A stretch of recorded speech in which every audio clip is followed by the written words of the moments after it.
All right, welcome to today's episode. I have been called by my wife to tell me some bad news. As I came home, she said, Tom, there has been a chicken massacre. There's chicken feathers everywhere.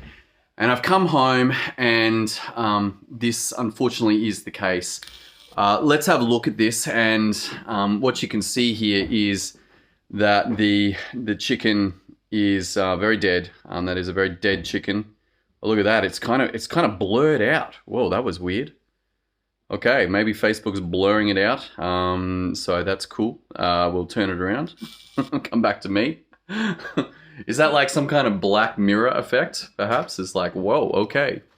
You guys showed that, and that could be. It could well be. Maybe the technology, if you say, massacre or whatever, won't let you do it. So anyway, there's a dead chicken. There is a dead chicken on my lawn. This was killed by my dog. And what I want you to realize is that this is a classic case of system failure. How do I know that? Well, the chicken's dead. The design of the chicken coop was designed to keep the dog and the chicken separated, and it has failed at that. There must have been a gap somewhere. Somehow this chicken has got out, and then we have a blue heeler. Like, our blue heeler is, I don't know, it's inbuilt. It's in its DNA to hunt things. The kid obviously herd cattle, but also she sits there and looks at these chickens. And so, unfortunately, we have now chicken feathers everywhere. And the couple important things here. One is to realize that the system is still broken. Just because the result of the chicken death has happened, this does not mean that magically the problem that led to this, i.e. the chicken coop leaks, is fixed. This is not the case. I now have to go find how this chicken got out. Otherwise, the other 3 that are in the coop are likely to unfortunately suffer the same fate. The chances of my dog changing its nature, pretty small. We could work on it, but I don't know. It used to just gnaw on the necks of the chickens, but for whatever reason, it just went bananas and the dog took out the chicken. So the chicken coop needs fixing. And this is applicable when you are dealing in your business and you have a adverse event like this. Something goes wrong. You don't just have to clean up the mess. That needs to be done. Clearly that needs to be done. But what typically happens is just the mess get cleaned up, and then you don't think about what is the system change that must be made. What needs to be fixed, altered, in order to get the result that you're looking for. Notice that the result that I was looking for was one thing, which was the chickens stayed in the coop and they couldn't get out.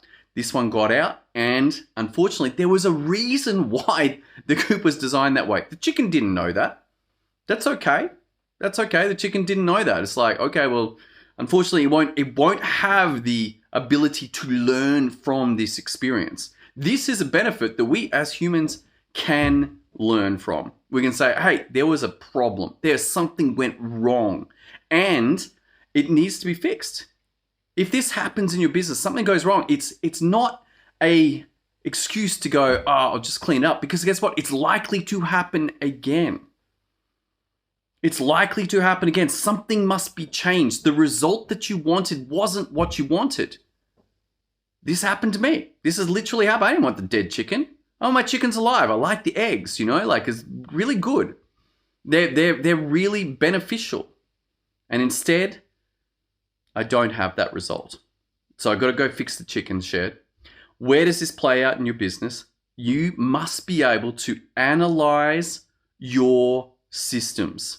Look at them. If you got a result, there is a reason why this result happened. There is a reason why this result happened, and I must find that. Somewhere in that coop is a hole. Just like in a business system, if you get a result whereby your system was executed well and you got something that you didn't want, then something must change. Something's wrong in that system. You see, the systems create results. We know this.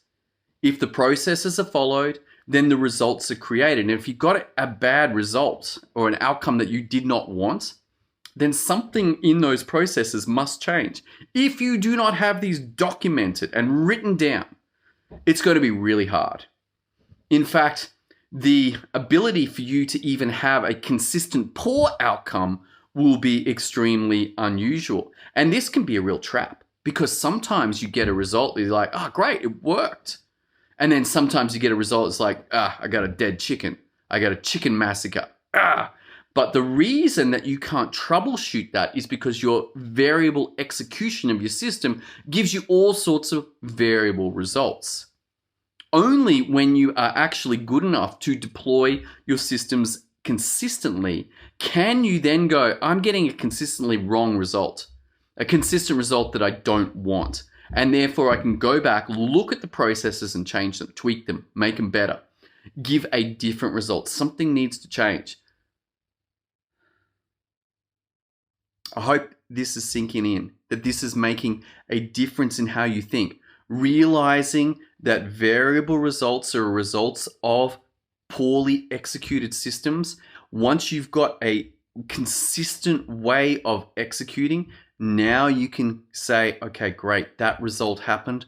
I know that I must change something in the way that we did things that led to that result. This is powerful. This will make a huge difference in your business. This will make you more money, save you considerable amounts of time, and avoid large amounts of work. Remember, I got to clean up this mess. It sucks. It's unpleasant work.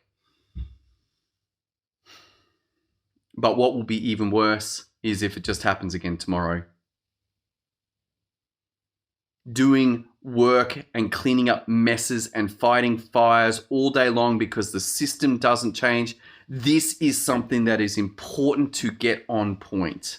If you need help with this, if you need to know how to execute systems consistently, if you need to know how to get your team to use the instructions, to use the processes, if you need to get to the ability to have consistent results, even if they're the result that you don't want, and then have the ability to go and edit and review and change your system to get the results that you do want, then head over to systemio.dev. There's some training there to go through, learn about the concepts, learn about how systems work. You know you need this. This isn't a new idea. You know you're meant to have systems in place. And the cool thing about business, you get to grow pretty good, pretty well for a while before you need to have them. But when you need to have them, they better be there. You cannot delay this process forever. You cannot delay your system's abilities forever. You must address them if you want your business to become what it can truly be. All right, that's all I got for you tonight. I'm going to go clean up this mess. Look forward to seeing you on tomorrow's episode as we continue this journey into the power of systems to create results. See you then.